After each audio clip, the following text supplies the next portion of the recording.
A vida sempre foi difícil para minha família. A minha mãe era solteira e tinha 21 anos quando eu nasci. Ela e eu morávamos com a minha avó e a minha bisavó. Éramos nós 4 na casa. E a minha mãe e a minha avó trabalhavam para sustentar a gente. Eu não via muito a minha mãe porque ela trabalhava de noite numa loja de donuts e dormia a maior parte do dia. Por isso, eu sempre queria a atenção dela. Eu tinha uns 6 anos de idade quando a minha mãe começou a fazer questão de comer comigo sempre que podia. Isso acabou virando uma coisa nossa, sabe? Comer juntas. Mesmo que eu já tivesse comido, eu queria aquilo que ela ia comer, porque eu queria comer com a minha mãe. Foi nessa época que eu comecei a engordar. Com 7 anos de idade, eu pesava 36 quilos. E quando fiquei mais velha, a comida virou a coisa mais importante para mim, por causa de algumas coisas que aconteceram comigo. Quando eu estava com 8 anos, a minha mãe começou a namorar uma pessoa. Um ano depois, quando eu tinha 9, ela se casou. E a gente se mudou para outra casa com o meu padrasto e os filhos dele. Foi uma situação bem diferente para a gente, mas uma coisa pior aconteceu, porque eu fui molestada por um familiar. E o terror de sofrer um abuso foi pior do que eu podia aguentar. Foi uma das épocas mais difíceis da minha vida. E durante esse tempo, eu comia sem parar. Tudo que eu encontrava para comer e tudo que eu conseguisse ingerir, eu comia. Foi aí que meu peso aumentou demais. E com 12 anos, eu já estava pesando 90 quilos.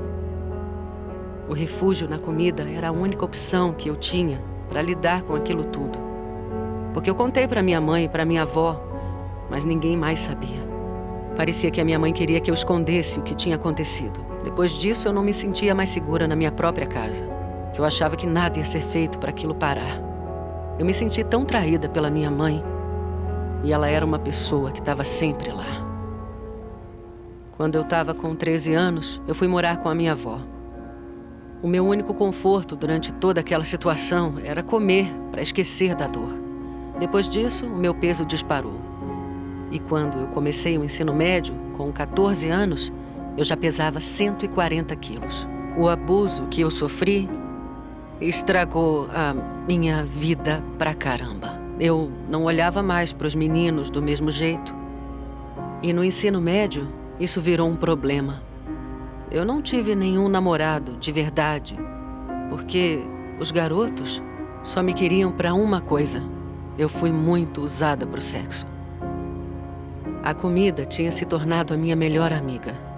E por todo o ensino médio eu só comia. Eu nunca parei, nem tentei controlar a minha alimentação. E quando eu me formei, eu estava com 190 quilos. Depois do ensino médio, eu fui trabalhar numa pizzaria. Eu ainda morava com a minha avó, mas eu queria guardar dinheiro para viver sozinha. Enquanto eu trabalhava lá, eu comecei a sair com um cara. E eu tive meu primeiro relacionamento sério. Ele acabou me convencendo a me mudar com ele.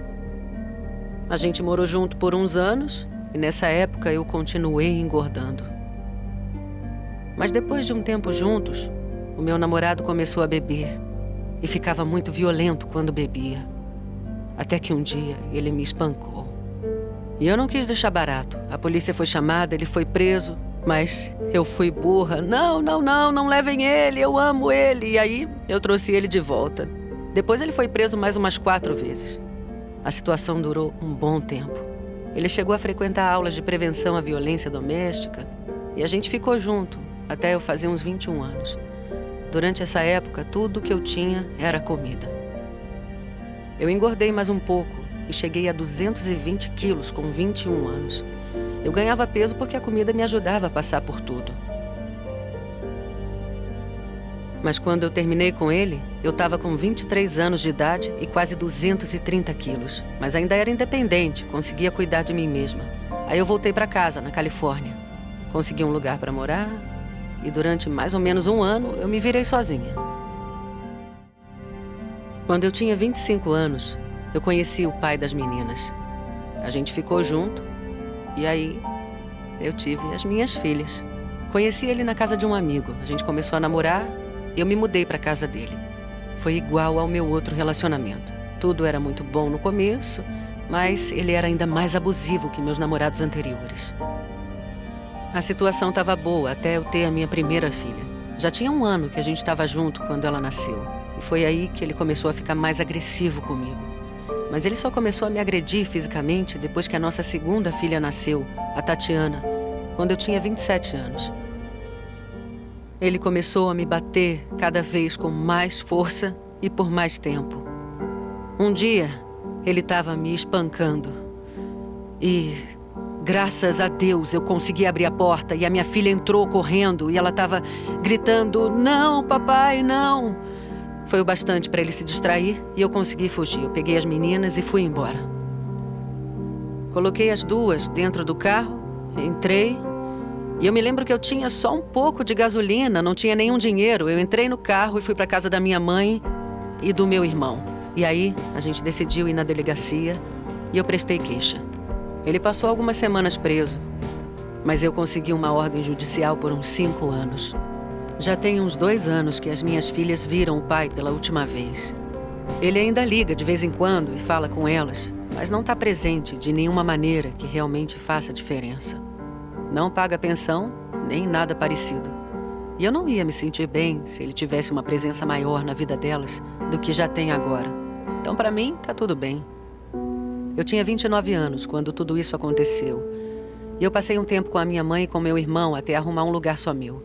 Eles me ajudaram muito e eu sinto que esse tempo também me ajudou a consertar um pouco o relacionamento com a minha mãe. Porque eu sou muito grata por toda a ajuda dela e do meu irmão. Desde então, eu parei de namorar. Eu escolhi não ter mais nenhum relacionamento. Eu não quis trazer nenhum homem para perto das minhas meninas. Eu não queria mais drama. Eu não queria mais viver assim. Por um tempo eu criei as duas sozinha e me concentrei só nelas. Eu trabalhava em qualquer coisa que pagasse o bastante para sustentar a gente, mas eu continuei comendo demais. Eu cheguei num ponto que eu não consigo mais nem sair. Comecei a ter dificuldade para cuidar de mim mesma. E agora eu não posso mais trabalhar. E a minha mãe e o meu irmão, às vezes um dos meus tios, precisam ajudar as meninas a cuidarem de mim. Porque eu não consigo mais. E eu tenho vergonha disso, principalmente das minhas filhas.